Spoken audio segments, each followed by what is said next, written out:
આપણે દેશી બોરડી ઉપર કલમ કરવાની છે ગોલા બોરની ગોલા વેરાયટીની। હવે દેશી બોરડી માટે કલમ કરવા માટે તો 15 માર્ચે કદાળીથી જમીન બરાબર એને ગોદી નાખવાનો આ રીતે, અને આ નવી જે સળી પોગરે ને એના ઉપર કલમ થાય બરાબર। તો આપણે આને આ ગોલાની ડાળી છે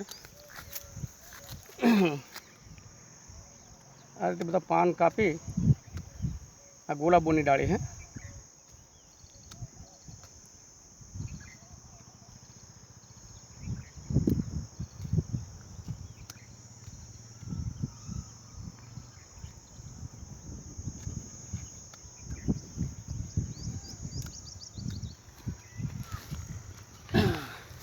હવે આ રીતે આને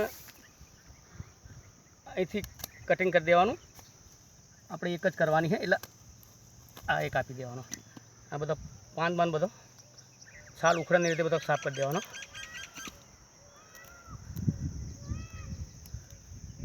આ બધા કોટા તોડી નાખવાના, નખની વચ્ચે જ બધા કોટા તોડી નાખવાના। આ બધા કોટા તોડી નાખવાના, વાઘને એ રીતે તોડવાના।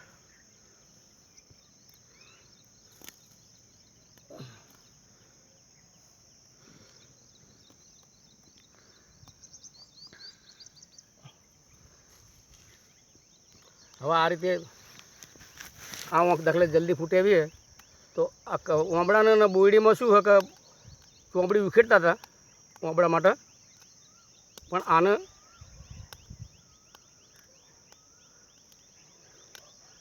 બોયડીને આ રીતે લેવાનું, પછી આનો અડધો ભાગ કાઢી નાખવાનો।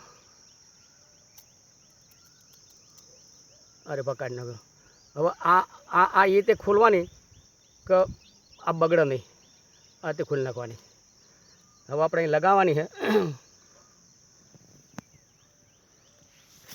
આ સાલ ચૂંથાઈ ન તો કલમમાં બીજી કોઈ કાળજી નહીં।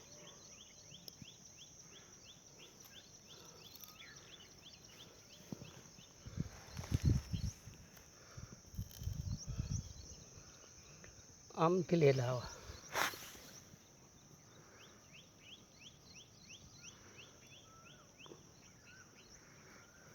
આ કોઈ ખેડૂતને કરવી હોય ને બોયડીને તો વધુ ના આવે। આ પ્રેક્ટિકલ બતાવવાનું કારણ જ આ રહ્યું છે। અને નખથી જ ખોલવાની, નખ કલમ કરવા જઈને તો અંગૂઠાના 2 નખ જોશે, 2 આંગળીયાના 2 અંગૂઠાના હાથના 2 અંગૂઠાના નખ તો જોશે જ। હવે આ રીતે એની અંદર જેમ આપણે ઓમળામાં ફિટ કરતા હતા ને એ રીતે ફિટ કરી દેવાની, આ પ્લાસ્ટિક સર્જરી કરી દેવાની। આ ગોલા વેરાયટી છે। હવે આ નરમ પટ્ટી લેવાની, આપણે જે તેલની કોથળી જે આવે ને એની આ પટ્ટી બાંધવામાં કાળજી રાખવાની, કારણ કે પટ્ટી ખલા ન રહી જુએ, અંદર ગેપ ન રહી જોઈએ, હવા રહેતો હોય પછી સુકાય એરીએ। અને આ ફિટ આપણે જેમ પ્લાસ્ટિક સર્જરી કરે ને ડૉક્ટરો, એ પ્લાસ્ટિક સર્જરીથી એવા પાટા પટ્ટી થાય એની। આ રીતે સરસ એની રીતે શાંતિથી વીંટવાની।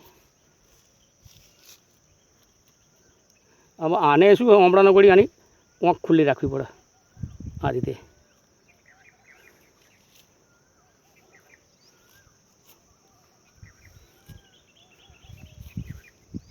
અને બોયડી દેશી બોયડી ગમે તે શેઢા ઉપર, ને અમે શેઢા પર દેશી બોયડી વાઈન કરેલી છે ગઈ સાલ। અને ગમે તે કોઈ જૂની દેશી બોયડી હોય ને તો શેઢા પર કરી શકાય, પણ એને 15 માર્ચે કટિંગ કરવું પડે। બાય, જય સ્વામિનારાયણ।